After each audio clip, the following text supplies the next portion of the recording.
Alors moi, c'est moins prestigieux parce que c'était sur une petite course, mais je me suis quand même luxé l'épaule et je me la suis remise tout seul. Donc jolie perf. Sur le moment? Ouais, sur le moment, à l'instant, en fait, tac, elle s'est déboîtée. Je me suis allongé sur le pont et j'ai donné un coup, comme dans le film là, avec Mel Gibson, L'arme fatale, et j'ai réussi à me la remettre.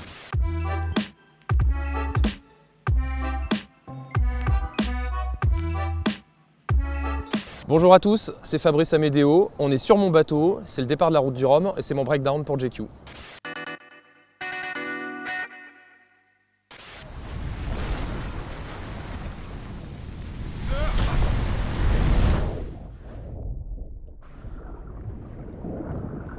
Là, le bateau il coule pas. En fait, le bateau il va juste faire il va se retourner sur lui-même. Visiblement, il y a une vague déferlante qui le projette, qui le fait chavirer. Et en fait, ces bateaux-là, comme ils ont une quille, ils reviennent toujours à l'endroit. Donc le bateau il fait un tour sur lui-même. Du coup, il va démater, donc il va casser son mât. Là, c'est ce qui arrive dans la séquence. Donc ça, c'est assez crédible. C'est ce qui arriverait si c'était la réalité.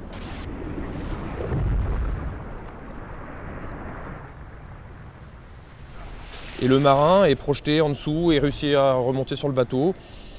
C'est un peu romancé, mais ça fonctionne. C'est arrivé à Alex Thompson sur la Transat Jacques Vabre 2015. Il avait son nouveau bateau, Hugo Boss, un magnifique bateau dernière génération à l'époque. Dans le golfe de Gascogne, il avait pris une option assez osée d'un point de vue météo. Et il y avait une énorme vague qui a fait son bateau s'était retourné, cassé son mât et était revenu à l'endroit. Alors sur nos bateaux, on est vraiment protégé, on n'est pas comme sur ce petit bateau de plaisance, donc c'est moins dangereux, mais ça peut l'être quand même. Mais du coup, ouais, il avait vécu un peu le même genre de situation, sans être projeté à l'extérieur du bateau.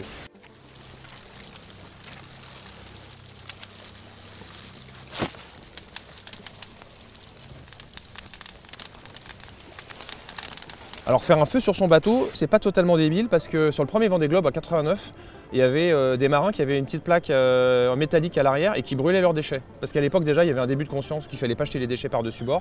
Et donc il y en avait certains qui brûlaient à l'arrière. Donc à la limite, faire un feu sur un bateau, je pense que c'est pas la meilleure idée qui soit, mais ça s'est déjà fait. Donc pourquoi pas. Par contre, faire un feu sur un bateau pneumatique, donc plastique, c'est une catastrophe. C'est évident que ça va mal terminer et que le bateau va brûler et que ça va terminer à l'eau.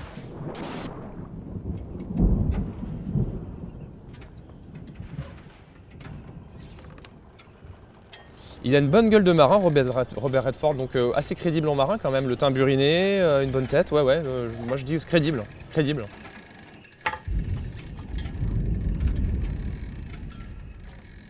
Cet extrait, il est assez crédible et il me parle, puisque c'est la montée au mât. Moi, c'est quelque chose que j'ai dû apprendre à faire et qui est un vrai défi pour moi parce que j'ai le vertige, hein. J'ai vraiment énormément le vertige et sur mon IMOCA en fait le mât il fait 29 mètres d'altitude. Donc du coup ça fonctionne, j'ai à peu près le même genre de système, un peu plus évolué hein, bien sûr pour monter et descendre, mais ça fonctionne. Et ça me rappelle sur mon Vendée Globe 2016, le jour de Noël, hein, je suis à 800 000, donc 1200-1300 km au sud de la Tasmanie, donc dans le Pacifique Sud. J'ai une voile qui est coincée en haut de mon mât, j'ai une tempête qui va arriver, 40 nœuds. Un coup de vent en tout cas, et du coup je dois monter en urgence en haut pour décoincer ma voile. Et donc je suis monté, j'ai mis 2h30 pour faire l'aller-retour plus l'opération pour décoincer la voile. Et je me rappelle en haut en fait parce que le mât au fait il a un diamètre assez important en bas et puis plus on monte plus le mât est fin. Et tout en haut j'étais vraiment suspendu à mon bout de mât avec le bateau en dessous, 8 étages en dessous, hein. Ça bougeait, je voyais la barre noire avec le coup de vent qui arrivait, il fallait que je gère mon machin. Et je me suis dit, je crois que de ma vie, je me suis jamais senti aussi seul. Parce que j'étais tout seul en haut, je suis pas rassuré, j'ai le vertige, j'ai pas confiance, tout ce qui est escalade, tout ça, tout le dispositif, le baudrier, machin, j'ai pas confiance parce que c'est pas mon sport. Et je me disais, et si je reste coincé là-haut? Et ça a vraiment été je crois que c'est un des moments les plus difficiles de ma vie de marin. Ce qui fait tenir dans un moment pareil, je pense que je trouve que c'est la magie de notre sport, c'est que quand on est à terre, on a toujours un plan B. On peut demander de l'aide, on peut remettre au lendemain, on peut se démerder d'une manière ou d'une autre pour pas forcément prendre le problème de plein fouet. Alors que quand on est en mer, en solitaire, on n'a pas de plan B. Le plan A, c'est uniquement de réussir. Et donc ça donne une énergie et ça donne la capacité de réussir des choses qu'on n'est pas capable de faire. Moi je suis incapable de monter en haut de mon mât, n'empêche que je l'ai fait plusieurs fois.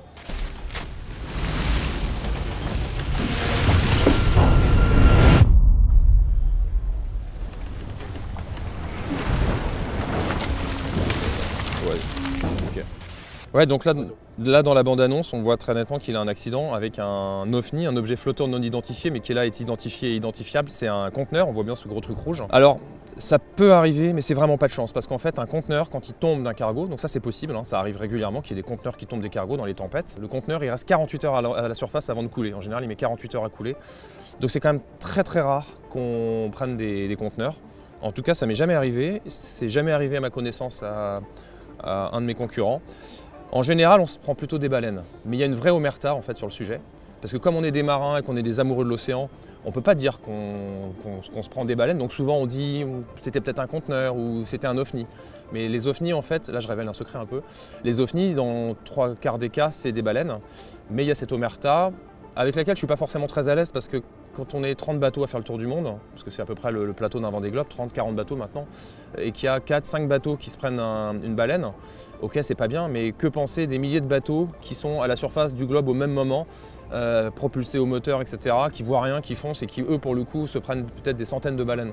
Donc pour moi en fait, ça met plus en évidence un problème, mais je vois pas de raison finalement de cacher ce problème.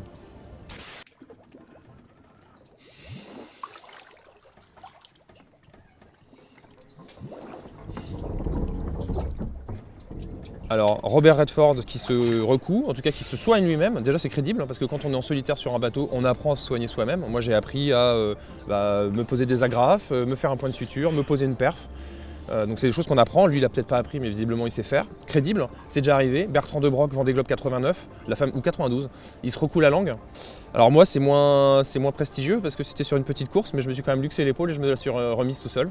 Donc jolie perf. Sur le moment ? Ouais, sur le moment, à l'instant, en fait, tac, elle s'est déboîtée. Je me suis allongé sur le pont et j'ai donné un coup, comme dans le film là, avec Mel Gibson, L'arme fatale, et j'ai réussi à me la remettre. Les accidents, ça arrive toujours dans des conditions bêtes, hein, mais ça peut être souvent un mouvement du bateau, on est en train de bricoler avec un objet coupant, et puis là, on fait un mauvais geste et on se fait une entaille.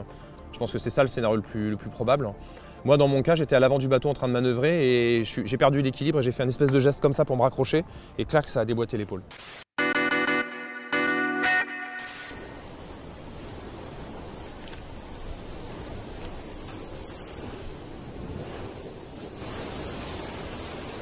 Cette manœuvre-là, elle est crédible parce que je pense que c'est un documentaire, donc il le fait parce qu'il le faisait, il avait l'habitude de le faire.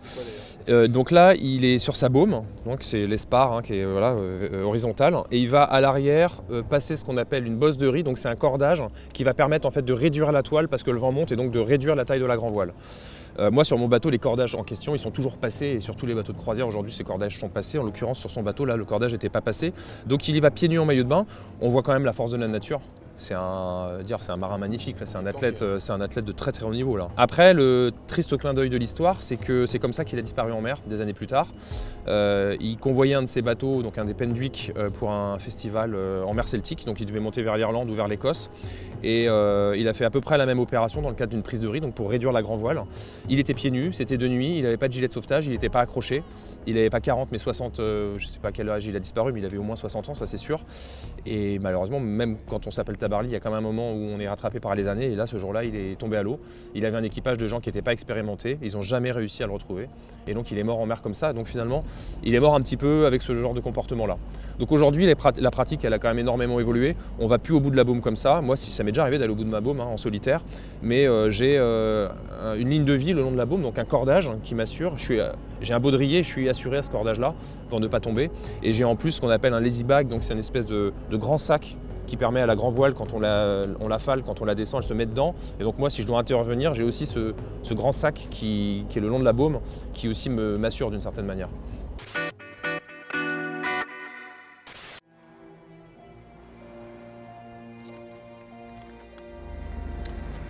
Là, elle prend ses jumelles, qu'est-ce qu'elle voit ? Elle voit une île, crédible. Donc elle est naufragée, elle a ses jumelles, elle voit une île. Tout d'un coup, un bateau de pêche, elle se dit génial, je suis sauvé, il faut que j'envoie un signal de détresse. Tout ça est crédible. Par contre, en fait, ça sert à rien de tirer la fusée de détresse vers le bateau. Il faut tirer la fusée de détresse à l'aplomb de sa position pour que le bateau qui est à 1, 2 ou 3 km, il voit en fait la fusée de détresse et qu'il sache qu'il y a un bateau en dessous. Avoir quelque chose qui lui arrive au-dessus, c'est pas... Bon, c'est une erreur technique. Mais à la limite, on peut dire que c'est crédible parce qu'elle peut très bien ne pas savoir le faire et en l'occurrence, elle le fait. Ce dispositif, là, les feux de détresse, on se dit que ça peut arriver d'avoir à les utiliser, moins qu'avant, parce qu'en fait, on a quand même pas mal d'éléments de sécurité avant d'utiliser une feu de détresse. On a aujourd'hui des balises de détresse qui envoient un signal avec la position du bateau. On a le téléphone satellite qui permet d'appeler, donner une position. Donc avant d'en arriver à la fusée de détresse, on a quand même pas mal de possibilités. Mais ça peut arriver.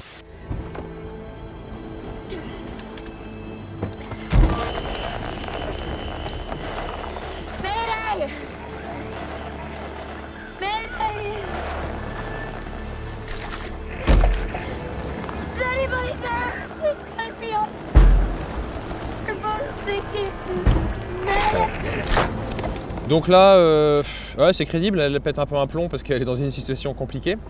Donc elle dit Mayday, Mayday, Mayday, donc ça tout le monde connaît. En fait, ce que les gens ne savent pas, c'est que suivant la gravité de ce que l'on vit, il y a plusieurs codes. Le premier code, c'est sécurité, donc on va dire sécurité, sécurité, ou en anglais security, security, security. Donc là, ça peut être par exemple un problème technique, ou je croise un cargo, et donc je vais attirer son attention en l'appelant, et pour qu'il y ait une sorte de silence sur le canal 16, qui est le canal de détresse, je vais dire sécurité, sécurité, tout le monde va écouter, et donc ça, voilà, ça attire l'attention. Ensuite, le cran au-dessus, ça va être panne, panne, panne, panne, panne, panne, panne, panne. Donc c'est par exemple, là j'ai un gros problème technique à bord et il y a un bateau, je lui demande si éventuellement il peut se dérouter pour venir assurer ma sécurité.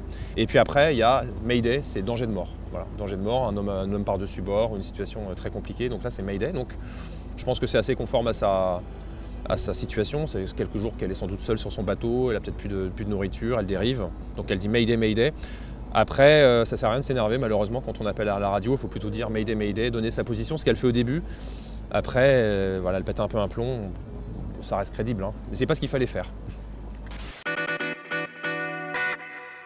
Yann Kermadec remplace au pied levé Franck Greville. Et au troisième jour, il est tout simplement second au classement général.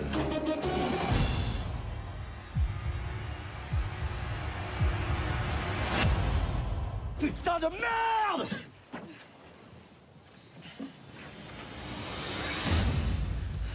Comment t'es monté?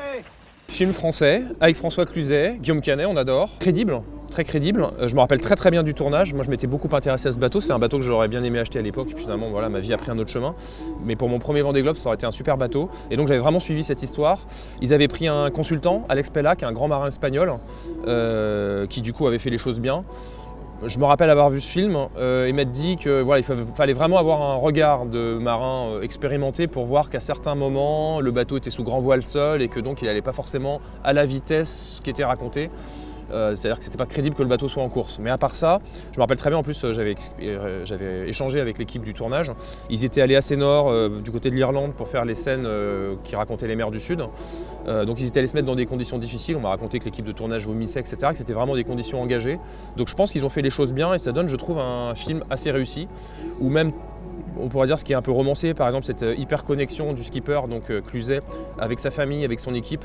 C'est à peine romancé parce qu'aujourd'hui, nous, on a le téléphone satellite, on a du wifi à bord et on peut, si on veut, envoyer de la vidéo, télécharger notre météo, mais aussi appeler notre femme ou nos enfants 3 fois par jour si on veut. Donc ça coûte cher, on le fait peu, puis on a quand même des enjeux de course, mais c'est crédible, c'est possible. On est quand même aujourd'hui assez connecté avec nos bateaux. Après, il y a juste cet épisode du petit clandestin qui monte à bord. Bon, c'est vrai que c'est peu probable. Mais bon, pourquoi pas, il faut bien un moment qu'il y ait une histoire quand même, parce que si raconter uniquement l'aventure de Cluzet, il fallait qu'il y ait un peu de sel dans l'histoire. Donc non, je trouve que c'est assez réussi comme film. C'était Fabrice Amédéo pour le Breakdown GQ.